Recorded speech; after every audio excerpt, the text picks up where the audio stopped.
Você acredita em bruxas? Ou acredita que já existiu no século passado? Hoje o canal Romilson Francelino traz a vocês os 5 túmulos de bruxas da vida real com histórias sinistras. Mas antes de começar o vídeo, deixem seu like para que a gente apareça nesta enorme dimensão. Inscreva-se também nos canais parceiros, link na descrição. Abraços.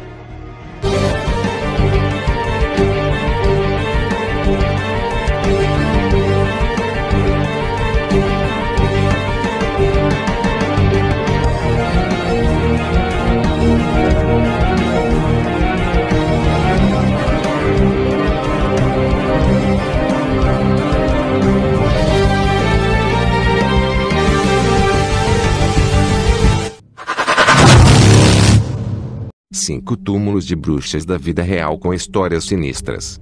5. A bruxa de Field Lancashire, Inglaterra. Foto por Brian Young. Reprodução: Kitty Perryman. No cemitério da igreja de Woodlumpton fica o túmulo de uma mulher, Mary Shelton, a bruxa de Field, cujo corpo foi encontrado esmagado entre um barril e uma parede no início do século XVIII. Existem muitas histórias sobre essa pessoa supostamente maliciosa. A mais bizarra seria que ela continuava saindo de sua sepultura. 3 vezes os habitantes da cidade a enterraram, mas toda vez ela abria novamente seu caminho para a superfície. Eventualmente, foi decidido que ela deveria ser enterrada de ponta cabeça e que uma grande pedra fosse colocada sobre sua cova. Isso pareceu funcionar, já que ela nunca mais foi vista, embora, na década de 1920, um jovem alegou ter visto uma mulher vestida com roupas engraçadas vagando pelo cemitério. Muitas das histórias associadas a Meg contam sobre sua capacidade de mudar sua aparência e como ela usava essa habilidade para causar prejuízos e roubar os agricultores locais. Em certa ocasião, um fazendeiro ficou desconfiado quando descobriu que havia mais sacos de milho empilhados do que deveria ter. Ele agarrou uma forquilha e começou a cutucar os sacos. De repente, um dos sacos soltou um grito e se transformou em Meg. Em outra ocasião, um fazendeiro que olhava para um de seus campos onde mantinha suas vacas, notou uma velha com um ganso que estava se alimentando da grama. Ele não ligou para a cena até que ele percebeu que, do bico do ganso, estava pingando um líquido branco. Ele correu para o campo e chutou o ganso a um ponto em que ele quebrou em 1000 pedaços, espirrando leite por todos os lados. Meg estava roubando leite e havia transformado o jarro em ganso para enganar o fazendeiro. Meg gritou de raiva e fugiu. Um dia, outro agricultor viu uma lebre em um de seus campos e instigou seu grande cão de caça preto a persegui-la. A lebre moveu-se como o vento, mas o cão foi ainda mais rápido e uma corrida desesperada se seguiu. Gradualmente, o grande cão preto se aproximava cada vez mais, mas misteriosamente a lebre se dirigiu direto para a cabana de Meg e escapou pela porta da frente. Mas, no último instante, o cão conseguiu morder uma das pernas traseiras. A partir desse momento, dizia-se que Meg andava com uma perna manca. É claro que essas são apenas histórias provenientes de uma época regada a supersticiosidade. Se possuem alguma verdade, quem sabe? A pedra permanece até hoje no cemitério da igreja de Santa Ana, acompanhada por uma pequena placa que adverte os visitantes de que a bruxa de Woodlumpton está enterrada logo abaixo. 4. A bruxa de Yazoo City, Iowa. Six Ghosts. No meio da seção histórica do cemitério de Glenwood, o cemitério público da cidade de Yazoo, está uma sepultura cercada por elos de corrente conhecida como a Sepultura da Bruxa. A lenda da bruxa de Yazoo tornou-se famosa no livro de William Morris, Good Old Boy, publicado em 1971. Esta história é um exemplo do folclore incomum em torno do condado de Yazoo. Muitos apontaram que o túmulo e a lenda estavam lá muito antes de Morris nascer, e que a corrente estava quebrada há muito tempo. De acordo com a lenda, uma velha morava no rio Yazoo, e foi pega torturando os pescadores que atraía para fora do rio. O xerife do local é dito a ter perseguido através dos pântanos, onde ela estava quase afogada na areia movediça quando ele alcançou. Enquanto estava afundando, ela jurou vingança contra a cidade de Yazoo e seus habitantes. Em 20 anos, vou voltar e vou reduzir essa cidade em cinzas. Ninguém pensou muito nisso na época. Então o dia 25 de maio de 1904 chegou. O incêndio de 1904 destruiu mais de 200 residências e quase todo o comércio na cidade de Yazoo, 324 edifícios no total. Muitas teorias evoluíram sobre como o fogo começou, mas nenhuma foi conclusiva. A teoria mais popular é que o incêndio começou na sala de uma jovem Miss Weasley, que estava em preparação para o seu casamento, que seria realizado no final daquele dia. Embora isso tenha sido completamente possível e certamente não intencional, ventos estranhos e ferozes sopravam naquele dia fatídico, incomum pela época, o que levou muitos a culparem a bruxa. As chamas foram ditas por testemunhas terem pulado no ar, como se fossem conduzidas por ventos sobrenaturalmente vigorosos. Este é um dos fatos mais importantes da história. Os relatórios meteorológicos da área a partir de 25 de maio de 1904 não fazem menção alguma a ventos fortes na área. Um grupo de cidadãos entrou em Glenwood no dia seguinte ao incêndio e encontrou as grandes correntes ao redor do túmulo da bruxa rompidas. Seja o incêndio ou não resultado da maldição da bruxa, as pessoas da cidade abraçaram a lenda. Na década de 1990, eles colocaram essa lápide / monumento verde foto acima, no meio das correntes quebradas. A lenda local conta que, quando todas as correntes desaparecerem de sua sepultura, a bruxa retornará novamente para cumprir sua vingança contra a cidade de Azul.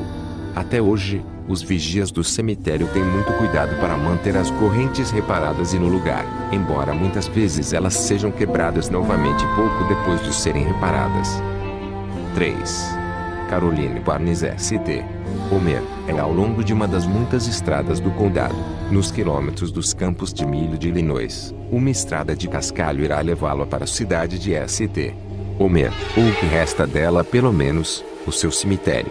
A cidade fantasma poderia ter sido esquecida se não fosse pelo estranho monumento de Barnes, assunto de uma lenda local de bruxas. A lápide de Barnes é basicamente uma esfera em cima de uma pira. Enquanto muitos dos outros túmulos neste cemitério estão orientados de leste a oeste, este curiosamente encara o norte e o sul.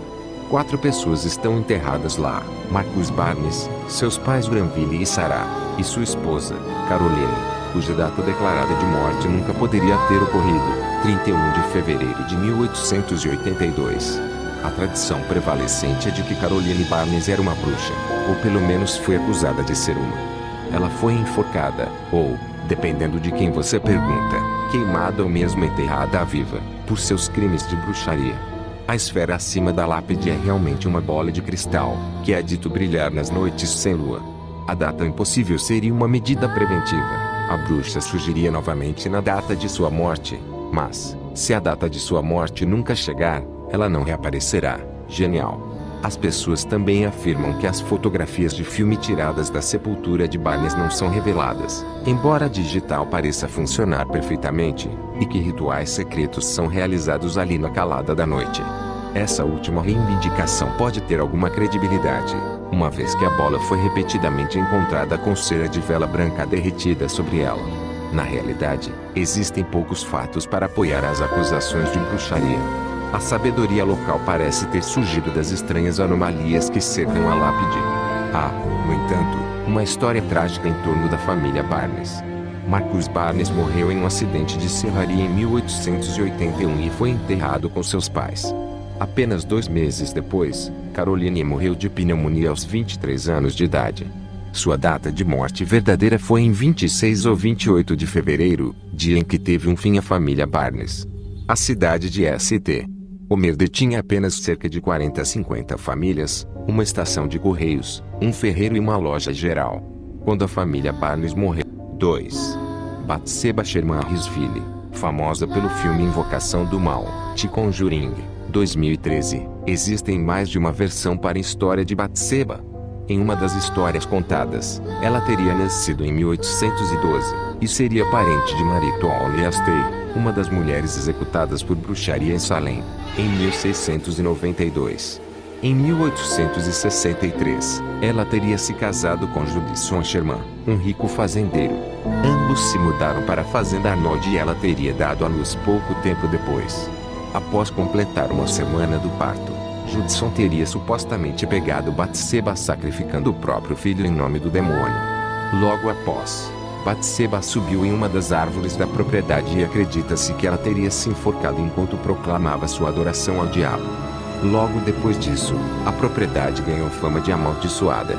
Outras versões menos explícitas contam que na verdade, Bathsheba e Judson tiveram muitos filhos, mas que uma das crianças, mais precisamente o mais novo, ainda bebê, teria sido encontrado morto, com uma agulha de tricô enfiada em seu crânio ou no pé da garganta, dependendo da versão. Na verdade, não existe um consenso quanto a que família a criança pertencia. Alguns dizem que o bebê era, na verdade, um dos filhos de um dos vizinhos, a quem Batseba prestava serviços de babá, enquanto outros afirmam que a criança era o próprio filho da jovem. Batseba fora então acusada da morte da criança, e posteriormente julgada. Muitos locais então passaram a espalhar boatos de que a morte do bebê fora um sacrifício ao demônio. Não havendo provas de que a morte da criança teria sido causada pela jovem, tampouco que Batseba estava de fato envolvida com bruxaria, ela fora inocentada, mas as difamações e boatos custaram-lhe alegria. Batseba, conta-se, era muito bonita e muitas das mulheres locais invejavam-lhe a beleza, e essa inveja pode ter sido responsável pelos rumores. Batseba tornou-se então uma mulher muito amargurada e passou a tratar mal os funcionários da fazenda, inclusive com tortura física. Diferentemente da primeira história, Batseba não teria se enforcado. A história conta que a mulher viveu até os 76 anos, quando sofreu um estranho caso de paralisia que os médicos da época simplesmente desconheciam. Seu corpo ficou tão enrijecido que parecia ter se transformado em pedra. Essa estranha morte só alimentou mais os rumores de bruxaria envolvendo Batseba.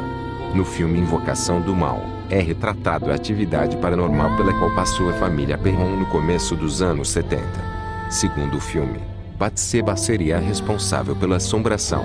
Infelizmente, o túmulo no cemitério de Harrisville começou a ser vandalizado desde o lançamento do filme, apesar de não existir evidência real de que ela tenha realmente sido uma bruxa. O fato é que baseado em fatos reais pode ter manchado a reputação de uma pessoa potencialmente inocente. Bruxa desconhecida com boca pregada Piombino, ao longo da história, tem havido inúmeras formas supersticiosas com as quais as pessoas tentaram evitar que as bruxas se levantassem da sepultura. Parece que a morte não era punição suficiente.